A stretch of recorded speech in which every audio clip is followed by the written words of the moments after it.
अब हम देखेंगे कि जो बुआंट फोर्स अप्लाई हो रहा है लिक्विड द्वारा उसका अमाउंट कितना है।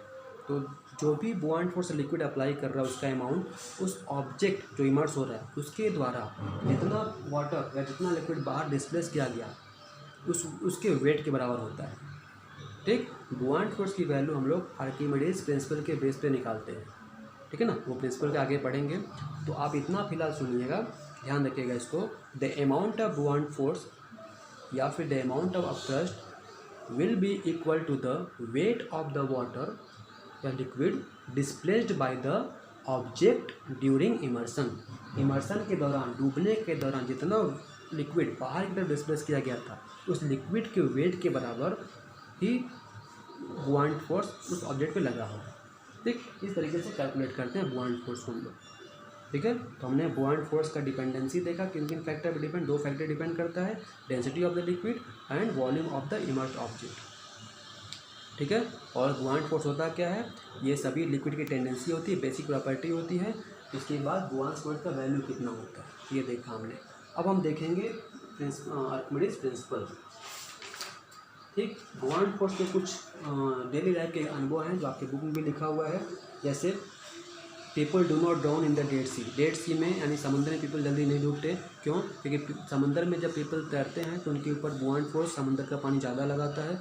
ठीक, इसीलिए रीजन बताया हमने अभी। उसके बाद ए swimmer can carry A drowning man without much effort. ठीक, एक डूबते हुए आदमी को समुद्र पानी में कोई आदमी डूब रहा है उसको स्विमर अगर बचाने गया तो बड़े आसानी से पानी के भीतर खींच लेता है। बाहर उसको खींचने में थोड़ा सा फोर्स लगाना पड़ता है, लेकिन पानी के भीतर बड़े ईजिली उसको जो है वो क्या करता है, पुल कर लेता है। क्यों? क्योंकि जब कोई ऑब्जेक्ट पानी के भीतर डुबाई जाती है तो उस समय ऑब्जेक्ट पे जो है देखा जाए, ये हम पढ़ेंगे लॉ ऑफ फ्लोटेशन में, उस समय ऑब्जेक्ट पे उसका वेट जो होता है वो उसका एक्चुअल वेट नहीं होता है, अपारेंट वेट होता है। उसको आभासी भार कहते हैं। एक्चुअल वेट नहीं होता, वो अपारेंट वेट। और अपारेंट वेट हमेशा एक्चुअल वेट से कम होता है क्योंकि वो रिजल्टेंट वेट होता है, रिलेटिव वेट होता है। ठीक, तो ड्राउनिंग आदमी को आसानी से स्विमर कैरी कर सकता है।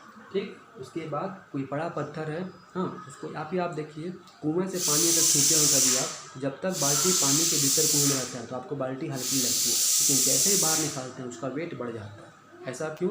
ऐसा इसी बुआंसी फोर्स का है, क्योंकि पानी के भीतर जब तक रहेगा उस समय बाल्टी का अपना एक्चुअल वेट नहीं होता बल्कि अपारेंट वेट होता है, आभासी भार होता है। ठीक, वो क्यों होता है ये हम पढ़ेंगे लॉ ऑफ रोटेशन में अभी। हाँ, तो उसके पीछे मेन रीज़न क्या है, इस बुआंसी फोर्स के कारण ही है। ठीक है ना, तो ये इसका जो है रीजन हुआ।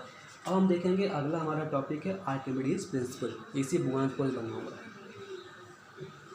आर्किमिडीज प्रिंसिपल ये कहता है कि व्हेन एन ऑब्जेक्ट, कोई भी ऑब्जेक्ट पानी में, ठीक, आर्किमिडीज प्रिंसिपल लिक्विड के लेवल लाया गया है, ध्यान रखिएगा।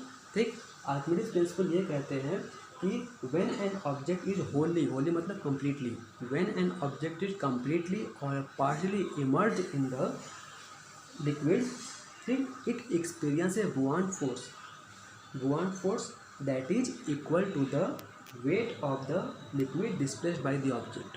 ये प्रिंसिपल है आर्किमिडीज प्रिंसिपल। आपको इसको एकदम रट लेना अच्छे से, समझ के रट लेना अच्छे से कि what is principle of Archimedes. तो आर्किमिडीज ये कहते हैं कि जब किसी ऑब्जेक्ट को पूरी तरीके से या फिर आधा, हाँ, या कुछ पार्ट पानी में जब डुबाया जाता है तो ऑब्जेक्ट एक बुआंट फोर्स अनुभव करता है, थ्रस्ट कर जो है फील करता है। और वो अब थ्रस्ट किसके बराबर होता है, उस ऑब्जेक्ट के द्वारा डिस्प्लेस किए गए वाटर के वेट के बराबर होता है। ये आर्किमिडीज का प्रिंसिपल है। ठीक है, तो जब भी इसको इंग्लिश में कैसे कहा गया, when an object is completely और partially immersed in the liquid और it experience a buoyant force that is equal to the weight of the water displaced by the object. ये आर्किमिडीज प्रिंसिपल है। ठीक, और इसका एप्लीकेशन हर जगह है। Ship और सबमरीन इसी आर्किमिडीज प्रिंसिपल जो डिज़ाइन किए जाते हैं। शिप का क्या है, शेप देखेंगे आप, एक खोखला शेप होता है उसका, है ना। वो शेप ऐसा क्यों होता है, वो ऐसा इसलिए होता है कि शिप का जो शेप जो है उस पर सरफेस उसका कम उसमें अप्लाई हो, ठीक, और उसका जो मटेरियल होता है उसमें एयर भरा होता है, जिससे एयर की डेंसिटी सबसे कम होती है। एयर भरे होने के कारण शिप का वेट हल्का रहता है। ठीक, तो उसके ऊपर जो बुआंट फोर्स लगता है वो उसको डूबने नहीं देता, यानी बुआंट फोर्स उसके वेट से ज़्यादा होता है। ये लॉ ऑफ रोटेशन कहेगा। तो आर्किमिडीज प्रिंसिपल का यूज हम लोग शिप सबमरीन बनाने में करते हैं। ठीक है ना। उसके बाद मिल्क की इम्प्योरिटी नापने के लिए या प्योरिटी नापने के लिए एक डिवाइस आता है, इसको बोलते हैं लैक्टोमीटर। लैक्टोमीटर का जो डिज़ाइन होता है, हाँ, वो काम आर्किमिडीज प्रिंसिपल पर ही लगता है। फिर डेंसिटी नापने के लिए हाइड्रोमीटर, वो भी आर्किमिडीज प्रिंसिपल बनाए जाते हैं। ये आर्किमिडीज प्रिंसिपल का ये जो है रूल है यार, ठीक। कि when an object is partially और completely immersed in the liquid, object feels upthrust that will be equal to the weight of the water displaced by the object, ठीक है, वो अपथ्रस्ट होता है।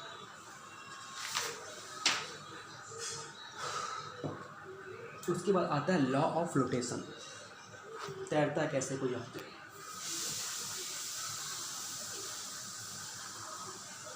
और ये this is the last topic of your third chapter.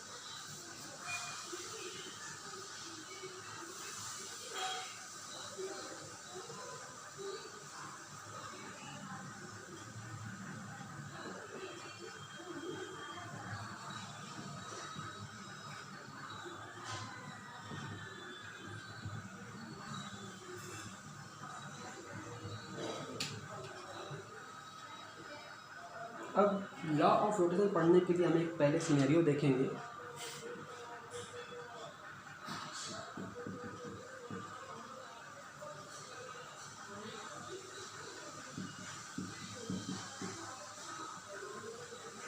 Law of flotation, इसको तैरने का नियम बोलते हैं। उसके पहले एक सिनेरियो देखिएगा।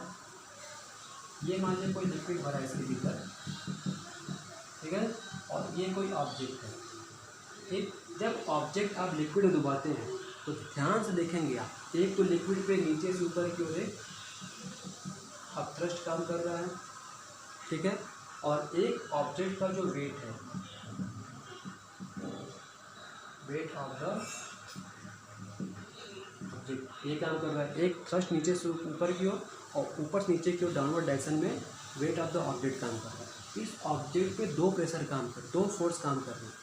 एक्चुअल में देखा जाए तो इस ऑब्जेक्ट पे तीन फोर्स काम करते हैं। एक इसके बाहर का जो एयर है वो भी टेप फ्लूइड है, उसका अपना भी तो थ्रस्ट है, हाँ, वो नीचे की ओर काम करेगा, एयर प्रेशर काम करता है, ठीक। तो यहाँ पे हम आइडियल केस में दो लेके चल रहे हैं, तो दो वेट काम करते हैं। उस केस में क्या होगा, इसका जो अपना वेट होगा वो अपना खुद का वेट नहीं होगा, बल्कि क्या हो जाएगा, रिजल्टेंट वेट होगा, जिसको हम बोलते हैं अपैरेंट वेट, ठीक, अपैरेंट वेट। और ये क्या होता है, resultant weight of actual weight of the object, या फिर हम ऐसे कर लें, जब आप लोग 9th में समझ गए होंगे फार्मूले को, मॉड का मतलब समझते हो ना, मॉड जो लगाते हैं हमेशा प्लस वैल्यू देता है, मैं तो पढ़ाया गया होगा, इसको वैसे ही कर लें। ये एक्चुअल वेट है माइनस अपथ्रस्ट, ठीक। मॉड मतलब इन दोनों का सब्ट्रैक्शन करेंगे, पॉजिटिव आएगा तो पॉजिटिव, नेगेटिव आएगा तो मॉड क्या पॉजिटिव बना देता है, ठीक है ना। तो ये अपैरेंट वेट होता है। तो जब भी ऑब्जेक्ट लिक्विड में रहता है तो अपना एक्चुअल वेट नहीं बनाता, बल्कि हमेशा अपैरेंट वेट बनाता है। रीज़न क्या है, क्योंकि उस समय लिक्विड में जो, उस समय ऑब्जेक्ट पे जो प्रेशर काम कर रहे होते हैं, फोर्स काम कर रहे होते हैं, वो लिक्विड का अपना वेट और वाटर का अपना अपथ्रस्ट, दो फोर्स काम कर रहे हैं। और जब किसी ऑब्जेक्ट पे मोर देन वन फोर्स काम करते हैं, उस केस में ऑब्जेक्ट की जो प्रॉपर्टी होती है, जो कांस्टेंट उसके नहीं, जो वेरिएबल होती है, वेट तो वेरिएबल है, उस समय ऑब्जेक्ट की प्रॉपर्टी जो होती है वो उन अप्लाई हुए सभी क्वांटिटी का रिजल्टेंट निकलता है, ठीक। अपैरेंट वेट होता है लिक्विड के भीतर किसी ऑब्जेक्ट का।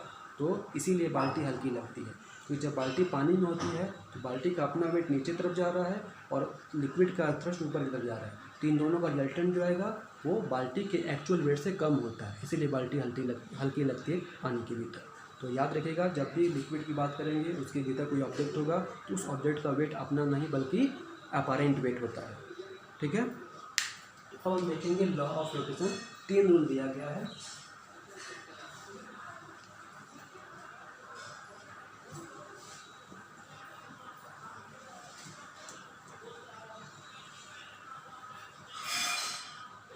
नाम पहले हम बता दें,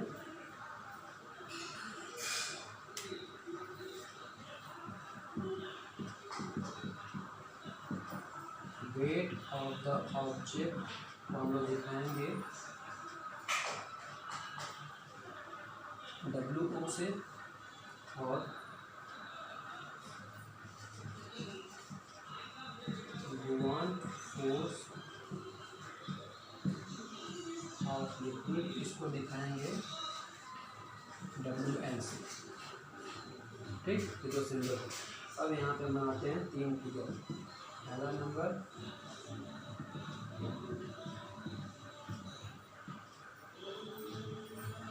इसमें है,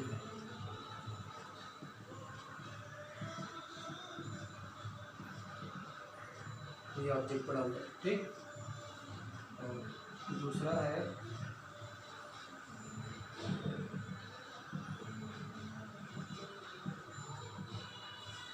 ऑब्जेक्ट यहाँ है, और तीसरा केस है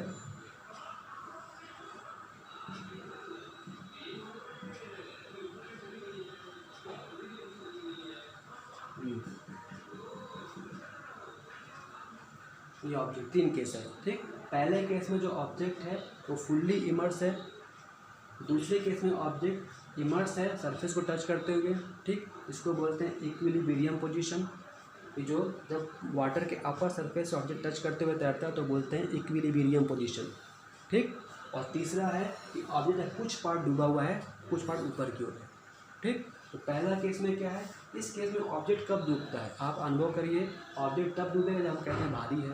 तो भारी मतलब क्या, यहाँ पे जो अपैरेंट वेट है ऑब्जेक्ट का वो जो है वो एक्चुअल वेट, हाँ, और इनका डिफरेंस आएगा। ठीक, इस केस में जो एक्चुअल वेट है ऑब्जेक्ट का ये ग्रेटर है किससे, बुआंट फोर्स से। तो जब actual weight of object liquid के द्वारा अप्लाइड पत्थर से ज़्यादा होता है तो ऑब्जेक्ट क्या लिक्विड में पूरा डूब जाता है। ये पहला रूल है फ्लोटेशन का, लॉ ऑफ फ्लोटेशन का पहला लॉ है। ठीक, दूसरा है इक्विलिब्रियम पोजीशन। ये कब होता है, जब ऑब्जेक्ट का वेट और अपथ्रस्ट ऑफ द लिक्विड ये दोनों बराबर होते हैं तो ऑब्जेक्ट सरफेस से कुछ डूबा हुआ तैरता है। मतलब ऑब्जेक्ट का पूरा पार्ट पानी के भीतर होता है लेकिन सरफेस के ठीक नीचे होता है। ठीक, इसको बोलते हैं इक्विलिब्रियम पोजीशन एट इक्विलिब्रियम। और इस केस में क्या होता है, weight of the object is equal to weight of the buoyant force. ठीक, weight of the object equal to weight of the buoyant force. ठीक है ना। और इस केस में क्या होता है, ऑब्जेक्ट का कुछ ही पार्ट अंदर डूबा हुआ है, बाकी पार्ट ऊपर की तरफ है। इसका मतलब ऑब्जेक्ट पार्शली डूबा हुआ तैरता है। इस केस में क्या होता है कि जो ऑब्जेक्ट का एक्चुअल वेट होता है वो बुआंट फोर्स से लेस होता है। ठीक है ना। ये 3 रूल हैं जिसको हम बोलते हैं law of flotation. When object is fully immersed, when the actual weight of object is greater than the buoyant force of the liquid, object is in equilibrium flotation to when actual weight of the object is equal to the upthrust of the liquid, and third is object is partially immersed होकर float कर रहा है तो उस case में the buoyant force is greater than the actual weight of the object। ये 3 rule हैं, इसी को बोलते हैं लॉ ऑफ फ्लोटेशन या फिर प्रिंसिपल ऑफ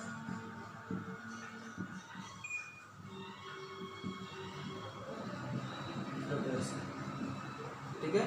तो ये होता है प्रिंसिपल ऑफ फ्लोटेशन। ठीक, तो ये रीज़न।